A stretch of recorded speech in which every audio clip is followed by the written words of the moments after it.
Tony चिड़िया और Lucy कबूतर दोनों सहेलियां थीं।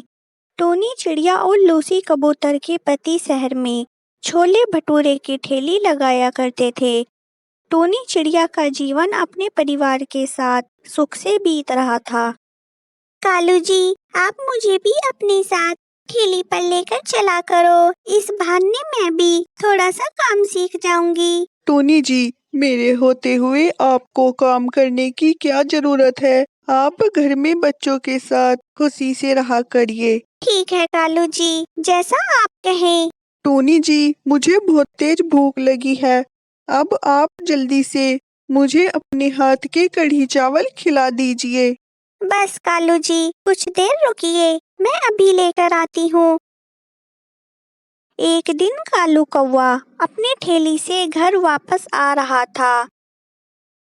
तभी एक तेज आ रही कार से कालू कौवा की टक्कर हुई और कालू कौवा ने वहीं पे दम तोड़ दिया।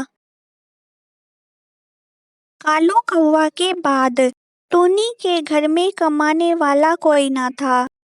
अब पूरे घर की जिम्मेदारी टोनी चिड़िया पर आ गई थी। मम्मा, हमको भूख लगी है। पेट में जोर जोर से चूहे कूद रहे हैं। टोनी चिड़िया सोचने लगी, घर में तो अन्न का एक दाना भी नहीं है। क्या करूं? कहां से अपने बच्चों को खाना ला कर दूं? तभी टोनी चिड़िया को अपनी दोस्त लूसी कबूतर याद आई। बेटा, मैं अभी जाकर आती हूँ। मम्मा, घर में अकेले डर लगता है, हम भी आपके साथ चलेंगे। फिर टोनी चिड़िया लूसी कबूतर के घर पहुंची। लूसी, मेरे बच्चों ने कल से कुछ नहीं खाया। लूसी, बच्चों को खाने के लिए कुछ खाना दे दो। तुमने आने में देर कर दिया। जो कुछ बचा हुआ खाना था वो तो मैंने कुत्तों को खिला दिया। लूसी, खाने के लिए कुछ पैसे ही दे दो, मैं तुम्हारे पैसे जल्द लौटा दूंगी। टोनी, पर घर में कैश नहीं है, सब पैसे बैंक में पड़े हैं। लूसी ने टोनी की कोई सहायता नहीं की। टोनी वहां से चली गई। लूसी, टोनी के बुरे दिन चल रहे हैं, तुमने टोनी की सहायता क्यों नहीं की? पतिदेव, टोनी के घर में कमाने वाला कोई नहीं है, फिर टोनी हमारे पैसे वापस कैसे करती? अरे भाग्यवान, कम से कम बच्चों को खाना तो खिला देती। पतिदेव, मैंने खाना इसलिए नहीं दिया, अगर आज दे दिया होता तो रोज भीख मांगने मेरे पास चली आती। मम्मा, आप दुखी मत होना, अब तो पेट में चूहे कूदने बंद हो गए, हम कल खाना खा लेंगे। फिर टोनी चिड़िया ने अपने भूखे बच्चों को सुला दिया और रात भर जागकर टोनी चिड़िया सोचती रही कि अब वो क्या करे।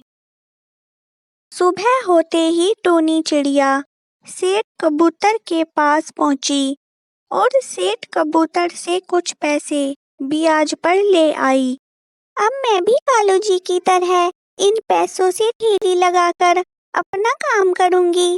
फिर टोनी चिड़िया कढ़ी चावल की ठेली लगाने चली गई। लूसी, मैं भी अब कढ़ी चावल की ठेली लगाया करूंगी। ये कालू जी की ठेली के स्थान पर किसकी ठेली है? ये दूसरी ठेली भी हमारी है। अब मेरे पतिदेव छोले भटूरे के साथ गोलगप्पे की ठेली भी लगाने लगे। शहर में सबसे अधिक खाने का सामान उसी स्थान पर बिकता था।